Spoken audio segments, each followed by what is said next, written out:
This week, President Trump launches tariffs, then scales back. The markets and our panel are reacting. If you use Facebook or Instagram, their parent company Meta has been accused of putting profits over your privacy. And Robert F. Kennedy Jr. makes a bold proclamation about a national health mystery he says he'll have solved by the fall. These stories and much more straight ahead on The Lion, Week in Review. Welcome into this week's edition of The Lion, Week in Review. It's a weekly look at the culture, the courts, your state capitol, and your kids.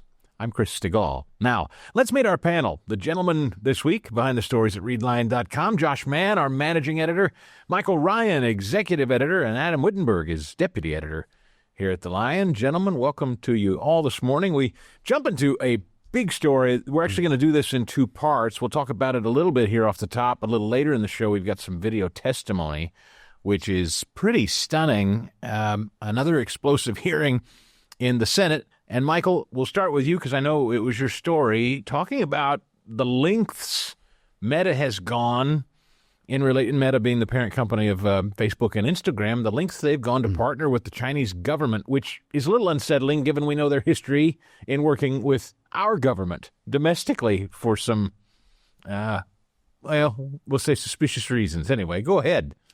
Yeah, I mean, this was an explosive hearing. It was a Senate hearing chaired by Missouri Senator Josh Hawley, and it featured a whistleblower from Facebook, Meta, who just blew the lid off of what Facebook Meta was doing with the Chinese Communist Party. And it was interesting because when I set out to write about this and interview Senator Hawley, it turned out to be an exclusive because other reporters had talked to Hawley, but none of them had asked about it at all. So they said, basically, you got an exclusive on this. And it was interesting on X. I follow actor James Woods, and he posted, "Is there a reason this is being utterly ignored by legacy media? Why do I even ask?" And another poster said, "Not sure how this is not the number one story in America right now. It should be." It is remarkable, the power, the reach, Adam, of Meta. It's still, for younger people, I guess Meta, Facebook, and Instagram maybe not as popular as it used to be, but I mean, for millions, probably billions worldwide, it's still central to the way a lot of people communicate. I wonder how many people are concerned about their dealings with China.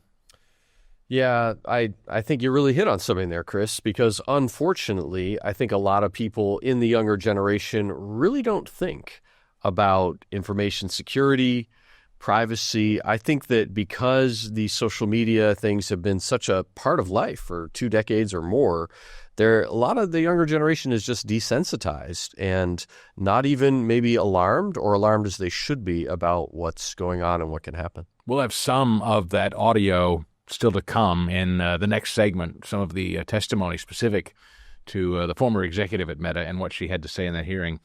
Let's turn to the Democrats and the signs of recovery in the economy. There was some good news this week, Josh Mann. Inflation has, in fact, dropped.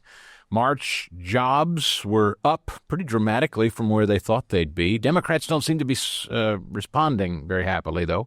Yeah, we've got a story this week that points out some of the strengths of the economy that the left certainly wants to ignore, such as lower oil prices, lowering interest rates on T-bills, private sector jobs report that came out. We've seen the private sector actually adding more jobs than expected, which is a huge deal. And we have seen some cuts in government jobs, which, my opinion is that's also a good thing. But many more added in the private sector than expected. Price to earnings ratios are good in the stock market. And all of this despite $16 trillion in government stimulus since the pandemic. And so when you put that all together, there are signals that this market needed a correction. And yet we're seeing a lot of strong signs in the economy. And so all of this, I think, bodes well for Americans. I was a young kid in the 90s, certainly not a voting age yet, Michael. So, the Ross Perot, George H.W. Bush, Bill Clinton debates, and Ross Perot, this interesting guy to me as a kid with charts, talking about the giant sucking sound of jobs after NAFTA leaving the country. I didn't really understand any of that, and I will confess most of my adult voting life I didn't, until recently we're being forced to have a conversation for the first time in a long time about who makes what, who's buying what, and what it means for our economy. Yeah, I do feel sorry for the younger generations who didn't get exposed to Ross Perot, because he was one of the most interesting characters on the national stage, and Dana Carvey made a living out of making fun of him. It is interesting, though, that Democrats seem to know what to do at this point. They don't know where to hit at Trump, and they seem to be banking on the hope that the next pandemic is amnesia, that people forget how bad they had it under the last 4 years. In talking about just runaway inflation, baby formula disappearing from shelves.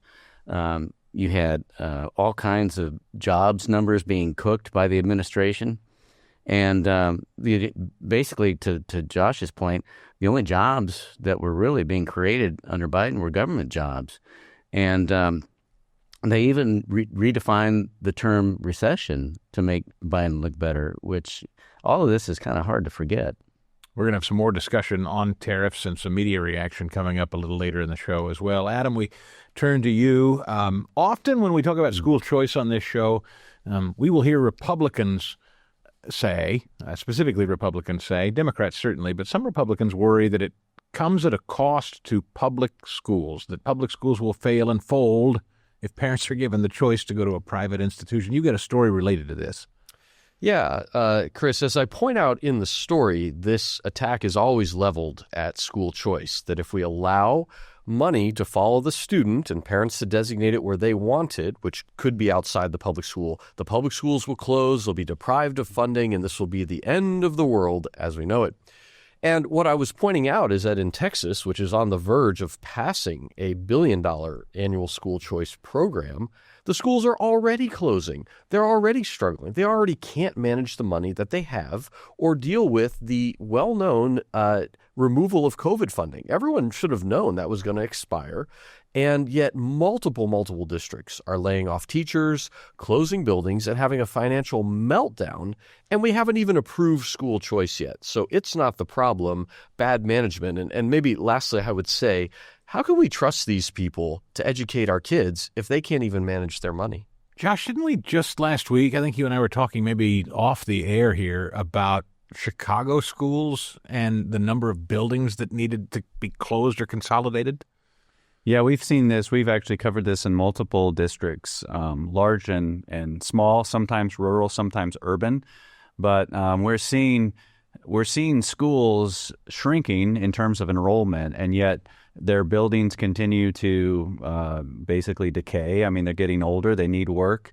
And so what a lot of school districts do, or some school districts, they'll consolidate.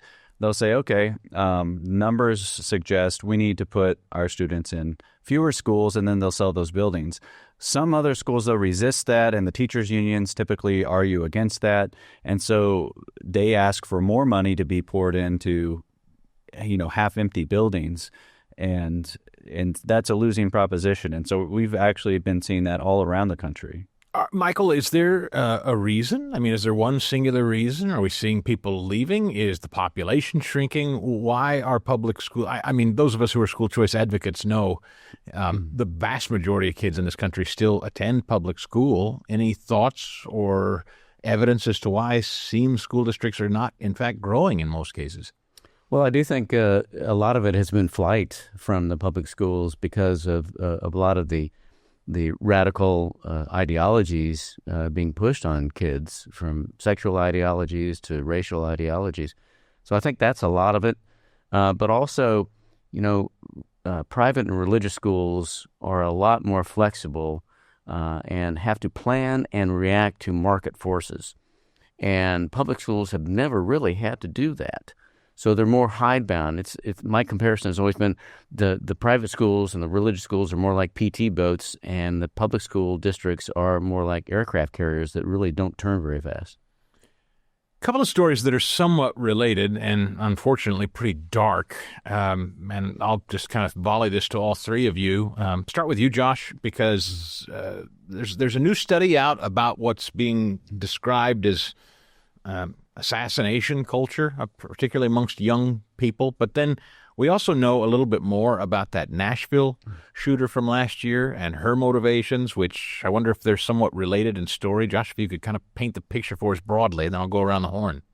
Yeah, the first article you mentioned by my colleague Michael is about new studies that show that the left is increasingly embracing this kind of assassination culture, this kind of we've lost our ability to disagree civilly. There's kind of this acceptance that it's all right. Yeah, maybe it would have been okay if Trump would have been assassinated. There's kind of this acceptance that kind of thinking's okay. The Nashville story, we had the release from the FBI to a congressional committee as well as to journalist Megyn Kelly of the full writings of the Covenant shooter. This was a biological female who was identifying with male pronouns, so appears to be a transgender person. But what is significant about seeing all of her writings was the extent to which her mental illness is apparent. And I think perhaps the media didn't want to talk about it out of fear of being real about this thing we call gender dysphoria, this mental illness, and how dark and depraved it can really be. And I don't know exactly why the media doesn't want to talk about this, but certainly we need to learn from that. We need to learn what was going on with this individual. And in my opinion, I think it shows that gender dysphoria, especially in youth, is part of this bigger picture of mental illness that needs to be addressed, or else we might be facing these similar kinds of things. Michael, you wrote the story. It seems like we're on this glide path. You have the mental illness, as Josh mentioned, of the gender dysphoria, but you also have this culture that believes if I've been wronged politically, in the case of, say, the United Healthcare CEO, well, let's just murder him. Those two elements societally colliding at the same time, recipe for disaster. Yeah, the Nashville story, it's really appalling that authorities initially withheld the full writings of the shooter, and they sat on it for several years. And so, FBI Director Kash Patel, in a spirit of transparency, released those writings to Megyn Kelly and to Congress.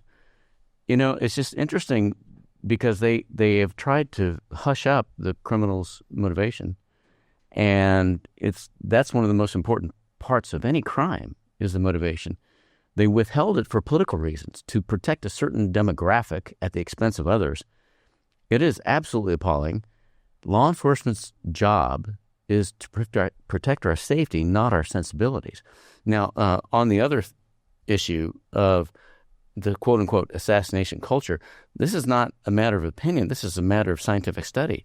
There were two different studies going on, one by the Network Contagion Research Institute that found the assassination culture, found that 55% of the left finds that killing Trump would be justified. And then another study called Empathetic Conservatives and Moralizing Liberals by James P. Casey and colleagues found that liberals are significantly less empathetic toward conservatives than vice versa. This is all pretty fascinating, if not frightening stuff.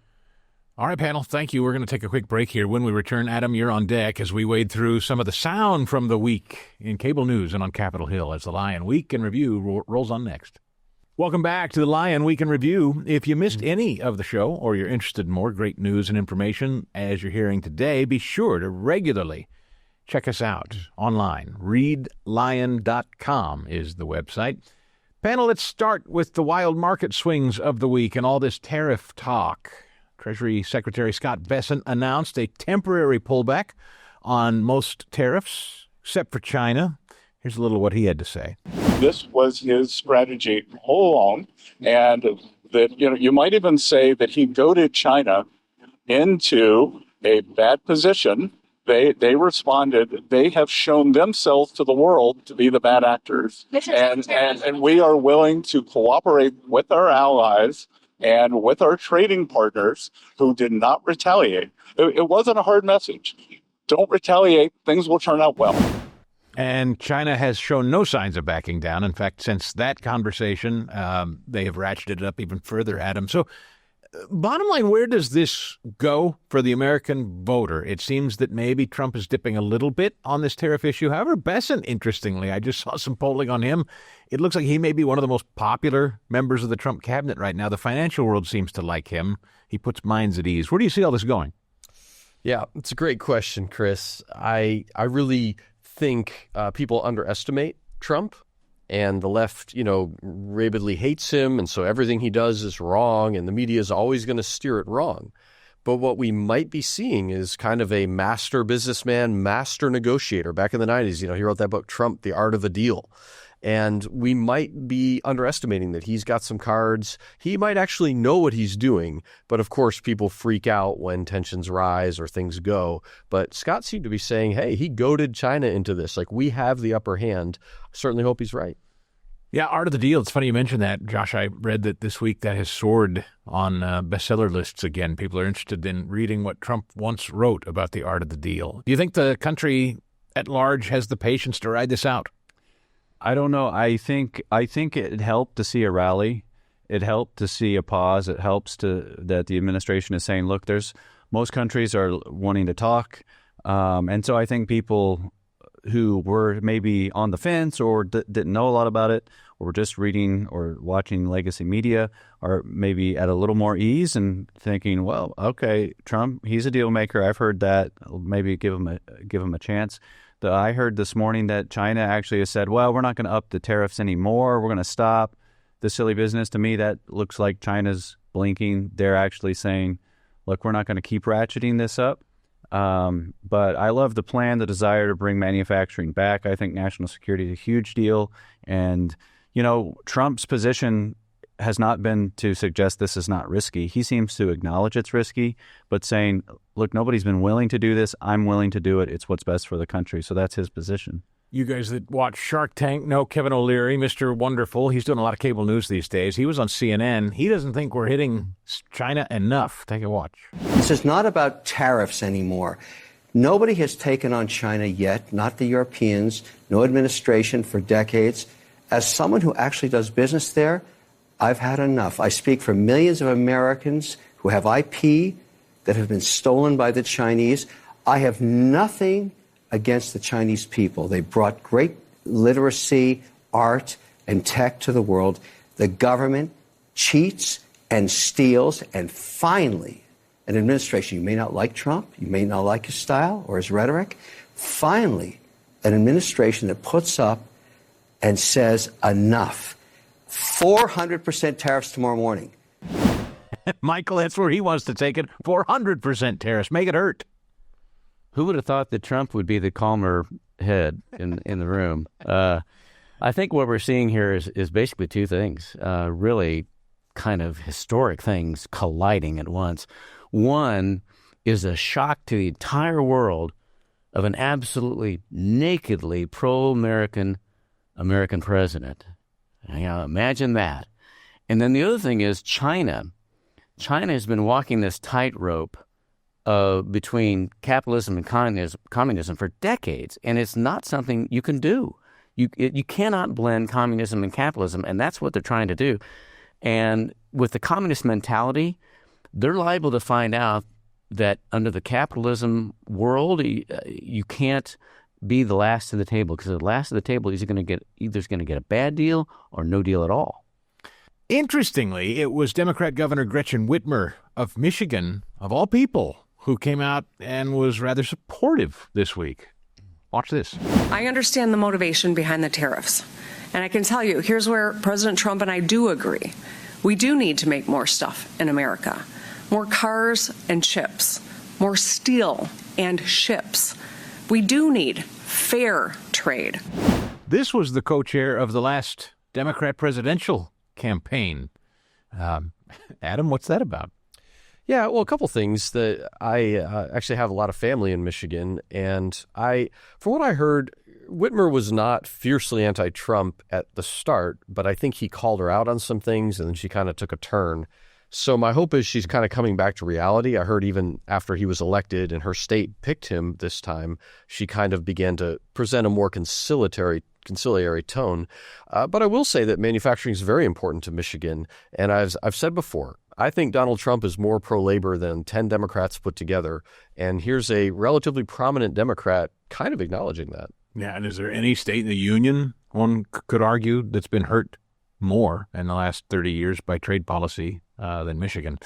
So that'll be interesting to watch. Let's turn to the weekly cabinet meeting. Trump's kind of doing an apprentice-style cabinet meeting these days. He brings everybody together, and he'll stay on television with them for an hour or more as they all kind of give various updates and progress from their respective offices. Check out what HHS Secretary Robert F. Kennedy Jr. says he believes they'll be on to by the fall.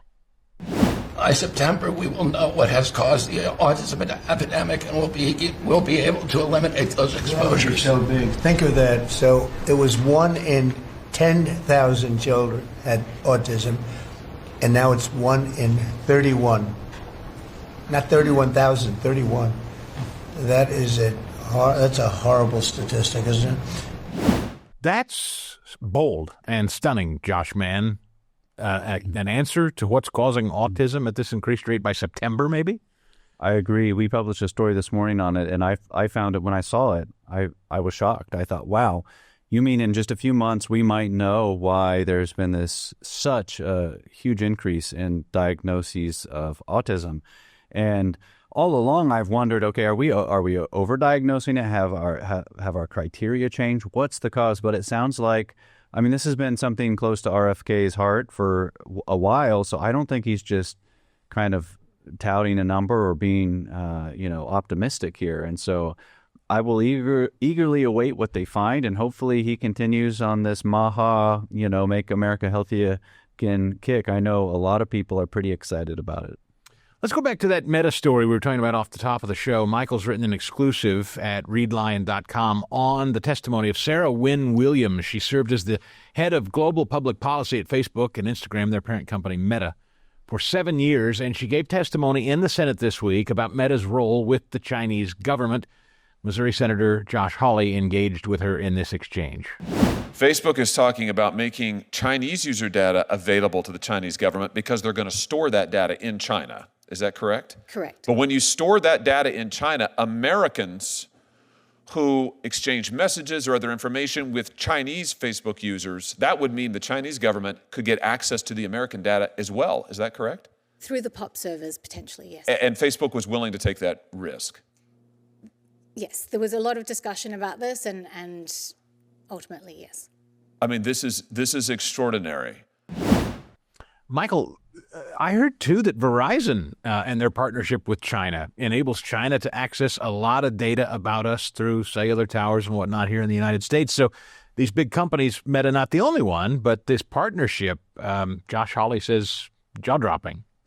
Yeah, and the whistleblower talked about her company anyway, her former company, acting against American values in its dealing with China. Basically, what Hawley and the whistleblower revealed is that Meta teamed up with the Communist Party of China to build censorship tools used against Chinese people and Chinese dissidents. They briefed Chinese communists on the latest in AI. They shared Americans' user data. And Hawley says in my interview with him that he believes CEO Mark Zuckerberg lied under oath to Congress. Perjury should be on the table. His company should be broken up for selling out America, as he put it.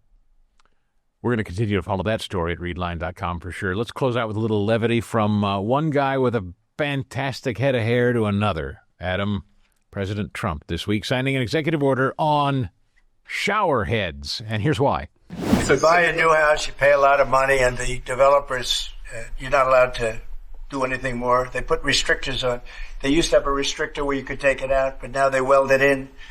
And you take a shower or wash your hands, whatever you do, including dishwashers where no water comes out. But you wash your hands, and in my case, I like to take a nice shower to take care of my beautiful hair. I have to stand under the shower for 15 minutes till it gets wet. It comes out drip, drip, drip. Adam, you feel the president on this one? Yes. I definitely identify with his struggles, and I appreciate Trump on so many levels, but this is one. It's the liberals' dream that communist style control where every aspect of your life is regulated. I remember under Obama, his transportation secretary said, maybe we should just put a GPS in every car so we can monitor how many miles you're driving. And then, of course, oh, no, we're never going to do that. Well, now they have automatic shutoff switches that are mandated in all new models. So it's healthy to push this stuff back, but I don't think the folks that were pushing these restrictions in the first place have switched their agenda. But we finally have someone standing up and saying no, restore freedom to the American people. Yeah, he hates those paper straws, too. Thanks, guys. Coming up, next on The Lion Week in Review, our panel picks their favorite stories of the week. Don't miss it as we return on The Lion Week in Review. Welcome back. We turn to the panel at readline.com and ask them what they think is the most important story, or at least their favorite that you should read at readline.com this week. Josh, we start with you. Here's one that we haven't talked about today, and that is that in Wisconsin last year, they set a record for referenda, or basically school bond issues, that were brought to voters. Never before had they had so many. We've seen this actually around the nation. Schools are asking for more and more and more money from the taxpayer, but at the same time, we're starting to see voters grow weary of these requests. And so these school bonds are also failing at increasing rates. But here in Kansas City, I think maybe 10 out of 12 or so district bonds did pass. And so schools are continuing to get billions and billions of dollars from taxpayers. Often these referenda are billed as no tax increase bonds, but almost always they're at least maintaining high taxes for the voter. And so voters need to be aware of what these schools are asking for. And I think we're going to start to see voters question these districts more. Adam, your favorite this week? Yeah, a lot of great ones on here, including all the ones that we've talked about. But there's one in Colorado that I would really encourage you to check out. It's a disturbing possible national trend in the making. Colorado House passes dead naming and misgendering bill that threatens parental custody. Wow. Michael, your favorite this week? Yeah, I thought the Senate hearing on Meta's cozy relationship with the Communist Party of China was important before I talked to Senator Hawley, who chaired the hearing, and more so after talking to him. I was a long-time newspaper writer, and my publishers in newspapers always put the First Amendment first. That's much different than the tech titans at big social media companies that we see here now today. They just have a tenuous relationship with the First Amendment, especially with their international dealings. And so I think that's important for people to understand that these aren't newspaper publishers of yore. Panel, thanks. Great work this week. That will do it for all of us here this week. If you missed any of the show or you missed any of the news, you always can stay up to date at readline.com. And if you'd like to check out any of today's show or previous shows, head over to YouTube. Until next week, for all of us here at The Lion, thanks for downloading the show. We'll see you next time.